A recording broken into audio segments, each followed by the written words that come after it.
پھر اللہ پاک نے ایک بڑا کریمانہ ضابطہ ذکر فرمایا، من جاء بالحسنۃ فلہ عشر امثالھا، جو ایک نیکی کرے گا ایک کے بدلے میں 10 پائے گا، ایک نیکی کرے گا اس کے ایک کے بدلے میں 10 اجر لکھے جائیں گے۔ اور رمضان میں تو اور اجر بڑھ جاتے ہیں، ایک نفل فرضوں کے برابر، فرض 70 فرضوں کے برابر چلا گیا۔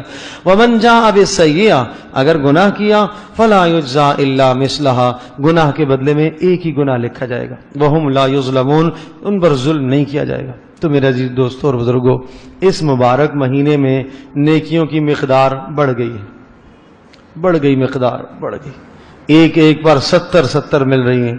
لیکن اللہ کا بڑا کرم، اللہ کا بڑا فضل، ایک گناہ پر پھر بھی ایک ہی ہے۔ یہ نہیں کہا کہ چلو اچھا تمہیں رمضان میں ایک پر 70 دوں گا، اگر ایک گناہ کرو گے تو 70، اچھا نہیں تو کم از کم 30 آدھا تو ہوگا، کچھ نہ کچھ تو ہو، 35 لکھے جائے۔ نہیں، اللہ پاک نے کتنا کرم فرمایا، کتنا کرم۔ پھر اگلی بات ایک بتاؤں، اور یہ اپنے پلے باندھ لو بس۔ علامہ قرطبی رحمۃ اللہ علیہ کا جملہ ہے، اس آیت کے ذیل میں انہوں نے لکھا ہے کہ پھر ہلاک ہو گیا وہ آدمی، برباد ہو گیا وہ آدمی کہ قیامت کے دن جس کی نیکیاں گناہوں پر غالب نہیں آ سکیں۔ تو قیامت کے دن جس کی نیکیاں کم پڑ گئیں، گناہ زیادہ بڑھ گئے۔ کہ گناہ کے بارے میں تو یہ ضابطہ تھا کہ ایک پر ایک ہی ہے، اور نیکیوں کے بارے میں یہ ضابطہ تھا کہ ایک پر 10۔ یہ تو عام ضابطہ ہے، اگر اخلاص اور ہے تو 700 تک ایک نیکی پر اجر ملنے کا وعدہ قرآن میں موجود ہے، ایک نیکی پر 700 تک۔ اور پھر رمضان میں کتنا زیادہ اجر، پھر لیلۃ القدر میں کتنا زیادہ اجر، پھر یہی نیکی، یہی نماز اگر اللہ پاک ہمت دے، توفیق دے، اللہ پاک استطاعت دے، بیت اللہ میں جا کر پڑھو 1,00,000 کا ثواب، مسجد نبوی میں پڑھو 50,000 کا ثواب، کتنے ثواب بڑھا دیے، لیکن گناہوں کا ضابطہ وہاں ہی ہے۔ اور پھر اللہ کا عجیب کرم ہے، حدیث پاک میں آتا ہے دائیں طرف ایک فرشتہ بیٹھا ہوا انسان کے گناہوں نیکیوں کو لکھ رہا، بائیں طرف والا فرشتہ گناہوں کو لکھ رہا، اور ان میں جو دائیں طرف والا فرشتہ ہے وہ امیر ہے، بائیں طرف والا فرشتہ مأمور ہے۔ جب انسان نیکی کا خیال کرتا ہے کہ مجھے یہ نیکی کرنی ہے تو دائیں طرف والا فرشتہ ایک نیکی لکھ لیتا ہے، اس نے صرف خیال کیا ہے، کی نہیں ہے، خیال کیا ہے۔ اور جب نیکی کر لیتا ہے تو پھر وہ فرشتہ 10 نیکیاں لکھ دیتا ہے، اور بائیں طرف والا فرشتہ وہ پابند ہوتا ہے گناہ لکھنے میں، اس سے پوچھے، آدمی گناہ کرتا ہے وہ پوچھتا ہے دائیں طرف والے سے لکھوں یا نہ لکھوں، وہ کہتا ہے نہیں، رک جاؤ، انتظار کرو، شاید توبہ کر لے۔ پھر تھوڑی دیر بعد، تھوڑے وقت کے بعد پھر وہ پوچھتا ہے لکھوں، پھر وہ کہتا ہے انتظار کرو، تھوڑا سا رک جاؤ، شاید توبہ کر لے۔ پھر 3 بار وہ مسلسل اس طرح سے پوچھتا ہے۔ اور میرے عزیز دوستوں اور بزرگوں، جب یہ ظالم توبہ نہیں کرتا، نادم نہیں ہوتا، شرمندہ نہیں ہوتا، تو پھر وہ دائیں طرف والا فرشتہ اس سے یہ کہتا ہے کہ اچھا لکھ لو، لیکن ایک ہی لکھنا، ایک ہی لکھنا، ایک ہی لکھنا۔ اور پھر یہ موقع اور یہ چانس اس کے پاس ہے، جب بھی توبہ کرے گا وہ بھی مٹ جائے گی، جب بھی توبہ کرے گا وہ بھی مٹ جائے گی۔ اور جتنی توبہ میں خلوص ہوگا، اگر توبہ اور اچھی ہو گئی تو وہ نہ صرف مٹ جائے گی بلکہ اس کے بدلے میں نیکی لکھ دی جائے گی۔ کتنا اللہ کا کرم ہے۔ فَأُولَٰئِكَ يُبَدِّلُ اللَّهُ سَيِّئَاتِهِمْ حَسَنَاتٍ، فرمایا ایسے لوگوں کی کہ گناہوں کو اللہ پاک نیکیوں میں تبدیل کرتا ہے۔ حدیث پاک میں آتا ہے یہ سچی اور پکی توبہ کرنے والا اور خالص توبہ کرنے والا آدمی جب قیامت کے دن اللہ کے حضور پیش ہوگا، بڑی نیکیاں اس کے سامنے ڈھیر لگائے جائیں گے، یہ بھی کیا آپ نے، یہ بھی کہے گا یا اللہ یہ تو میں نے نہیں کی تھی، یہ نیکی تو میں نے نہیں کی، یہ کہاں سے آ گئی، یہ کام تو میں نے نہیں کیا۔ اللہ پاک فرمائیں گے، جواب ملے گا یہ آپ کے وہ گناہ تھے اور جو آپ نے سچی توبہ کی تھی، اور ان گناہوں کو ہم نے نیکیوں میں تبدیل کر دیا ہے۔ اللہ اکبر۔ اور اللہ پاک کوئی گناہ چھپا دے گا، اس سے ظاہر نہیں کرے گا، یہ خود کہے گا یا اللہ وہ گناہ بھی ہیں، وہ گناہ بھی ہیں، وہ بھی گناہ بھی ہیں، سارے گناہ پھر خود ہی کھولے گا، یا اللہ ان کو بھی نیکیوں میں بدلا جائے، ان کو بھی نیکیوں میں بدلا جائے۔ تو اللہ پاک کا کتنا کرم ہے۔ تو اس لیے میرے دوستوں اور بزرگوں، اس مبارک مہینے میں بھی اگر ہم نیکیوں میں آگے نہ بڑھے، گناہوں سے پیچھے نہ ہٹے، تو پھر اس کے بعد کوئی جگہ نہیں ہے۔ اور اس لیے پھر ان سب باتوں کے بعد حضرت جبریل علیہ السلام کی بد دعا اور نبی علیہ السلام کا اس پر آمین کہنا بالکل برحق ہے، بجا ہے، بجا ہے۔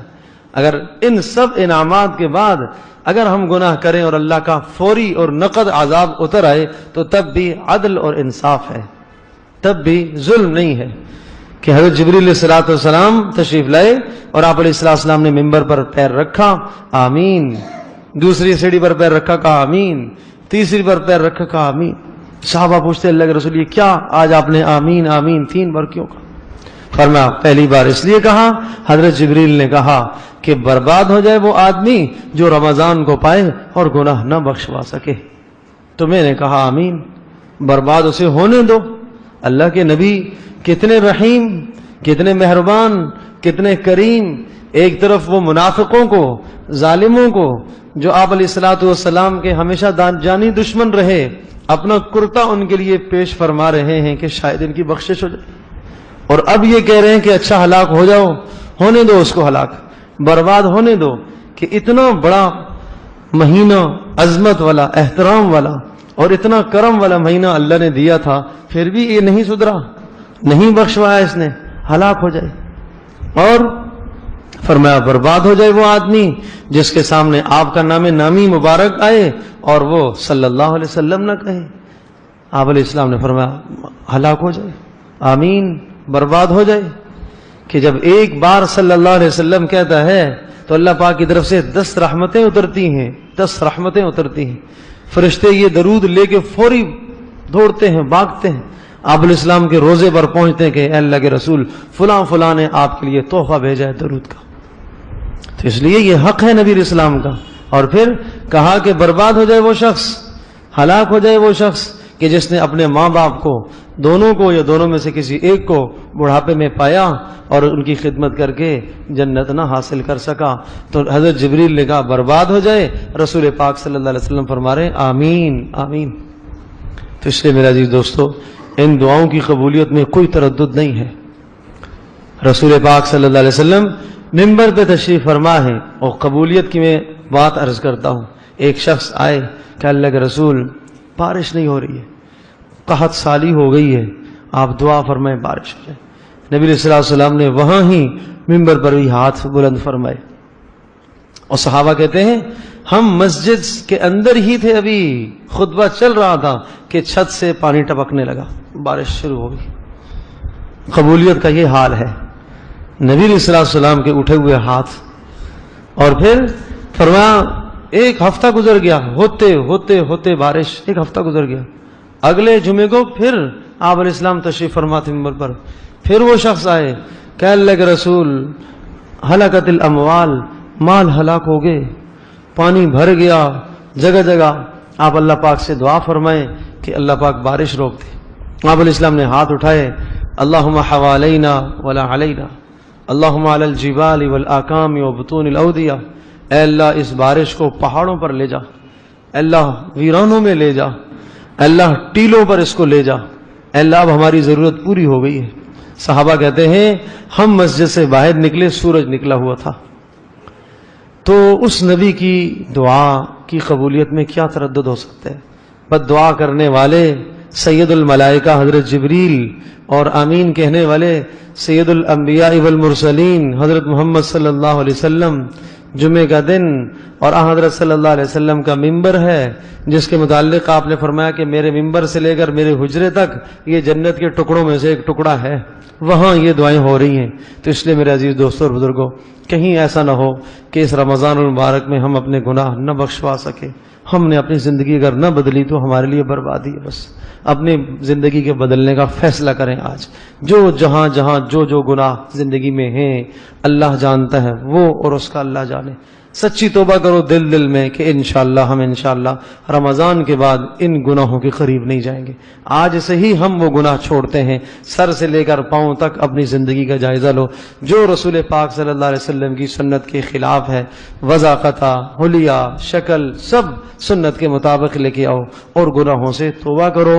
یہ مبارک مہینہ اسی لیے آیا تاکہ ہمارے گناہ بخشے جائے۔ اللہ تبارک و تعالی ہم سب کے لیے سمجھنا عمل کرنا آسان فرمائے۔